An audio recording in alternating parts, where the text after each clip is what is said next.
નમસ્કાર. મારું નામ છાયાબેન નરેશભાઈ વાંકર છે. હું ધોરણ 8 માં અભ્યાસ કરું છું. મારી વાર્તાનું નામ છે આવજો અને એક વૃક્ષ વાવજો. એક સુંદર મજાનું ગામ હતું. ગામમાં સુંદર મંદિર, કૂવા, નદી વગેરે હતી. ત્યાંના ગામના લોકો પણ સંપીને રહેતા હતા. ગામના લોકોને એક મોટી સમસ્યા હતી. શાળા થોડી ગામની દૂર હતી. એટલા માટે બાળકોને ઉનાળાના સમયમાં ચાલીને જવામાં થોડી તકલીફ પડતી હતી. બાળકો પરંતુ પોતાના ભવિષ્યની ચિંતા રાખીને તે લોકો ચાલીને શાળાએ જતા હતા. એક દિવસની વાત છે. શિક્ષક બાળકોને ભણાવી રહ્યા હતા. ત્યારે રાહુલ નામના એક વિદ્યાર્થીએ પ્રશ્ન કર્યો કે વૃક્ષો આપણને કેટલા મહત્વના છે. ત્યારે શિક્ષકે જણાવ્યું કે વૃક્ષો આપણને લાકડું આપે છે, જેનાથી આપણે ફર્નિચર, ખુરશી વગેરે બનાવી શકીએ છીએ. વૃક્ષો આપણને ઔષધિમાં ગુંદર વગેરે આપે છે. બળતણ તરીકે આપણને રાંધવા માટે લાકડું પણ આપે છે. વૃક્ષો આપણને પુસ્તકના પાન પણ આપે છે. વૃક્ષો આપણને આપણા રોજિંદા જીવનમાં ખૂબ ઉપયોગી છે. પછી રાહુલ નામના એક વિદ્યાર્થીએ પ્રશ્ન કર્યો કે વૃક્ષો આપણને આટલા જ ઉપયોગી છે તો લોકો તેને કેમ કાપી નાખે છે. ત્યારે શિક્ષક કહે છે લોકો પોતાના મોજ શોખના કારણે વૃક્ષોને અને પ્રાણીઓનો નાશ કરે છે. દાંત સૂળ માટે તે લોકો હાથીનો શિકાર કરે છે અને મુલાયમ રૂંવાટીવાળા પર્સ બનાવવા માટે તેઓ સસલાનો પણ શિકાર કરે છે અને પીછા મેળવવા માટે તે લોકો મોરનો પણ નાશ કરે છે. આ રીતે તે લોકો પર્યાવરણનો અને જંગલોનો અને પ્રાણીઓનો નાશ કરે છે. ત્યારે વિદ્યાર્થીઓ ઘરે આવતા ચર્ચા કરે છે કે આપણે પણ વૃક્ષો આટલા બધા મહત્વના છે તો આપણે પણ વૃક્ષો વાવવા જોઈએ. પછી તે લોકો ગામથી સ્કૂલ સુધી વૃક્ષો વાવવાનું શરૂ કરે છે. જોતજોતામાં તે લોકો વૃક્ષોને પાણી આપે છે અને વૃક્ષોની ખૂબ સરસ દેખભાળ કરે છે.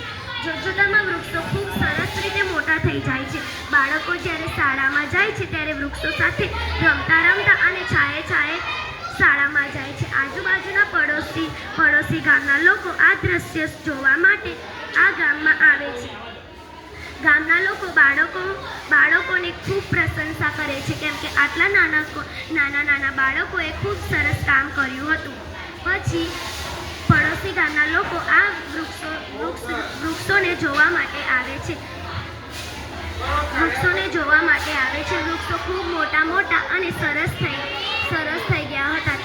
આટલા બધા માણસોને જોઈને એક ગામના વડીલ ઊભા થઈને કહે છે કે હું તમને એક વાત કહીશ. ત્યારે એ ગામનો વડીલ એક વાત કહે છે.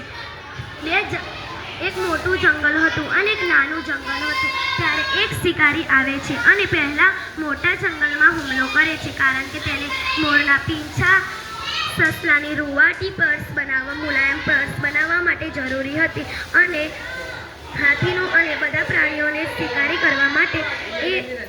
કરવા માટે તે આવે છે. પરંતુ મોટા જંગલના પ્રાણીઓ તે લોકોનો સંપ હતો. તે લોકો હળીમળીને રહેતા હતા. તેથી પ્રાણીઓએ નક્કી કરે કે આપણે બધા જ મળીને શિકારીને સબક મેળવીશું. વાઘ, સિંહ, હરણ બધા ભેગા થઈ ગયા અને શિકારીને ભગાડી. શિકારી આ બધું જોઈને ડરી ગયો, તેથી તે જતો રહ્યો. પરંતુ જ્યારે તે નાના જંગલમાં જાય છે ત્યારે ત્યાંના લોકો ઝઘડાળુ હતા. તેથી તે લોકો એમ કહે છે કે અમે એટલા જ કરી લઈશું. એટલા માટે શિકારી એકને બધાને મારી નાખે છે.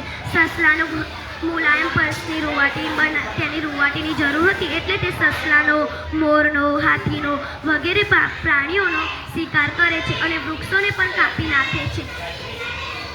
એટલે તો કહેવામાં આવે છે સંપ ત્યાં જંપ. જો એ જંગલના લોકોએ પણ મોટા જંગલના લોકો જેમ સંપ રાખ્યો હોત તો એ લોકો પણ બચી જાત. પરંતુ તે લોકોએ સંપ ના રાખ્યો અને ઝઘડવામાં રહ્યા, તેથી તે લોકોને પણ મોત થઈ ગઈ.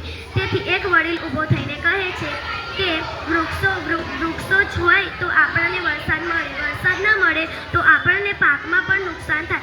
એથી આપણને વૃક્ષો આપણા રોજિંદા જીવનમાં અને આપણા જીવન દરમિયાન ખૂબ જ ઉપયોગી છે. પર્યાવરણ એ ભગવાન દ્વારા મળેલી એક અમૂલ્ય ભેટ છે. વાતાવરણ શુદ્ધ હોવું જોઈએ. જોઈએ અને વૃક્ષો આપણને ખૂબ મહત્વ છે, એટલે આપણે વૃક્ષોનું પણ રોપણ કરવું જોઈએ.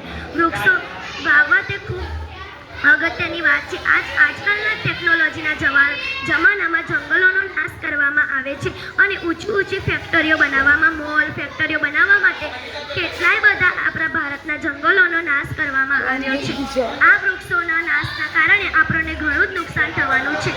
આપણે આ પર્યાવરણ ઉપર ઘણા બધા પગલાં લેવા જોઈએ, નહીંતર આપણું પર્યાવરણ નાશ થઈ પામશે. પર્યાવરણ આપણને ખૂબ જ અગત્યનું છે, તેના માટે આપણે અત્યારથી જ પગલાં લેવા જોઈએ. પર્યાવરણને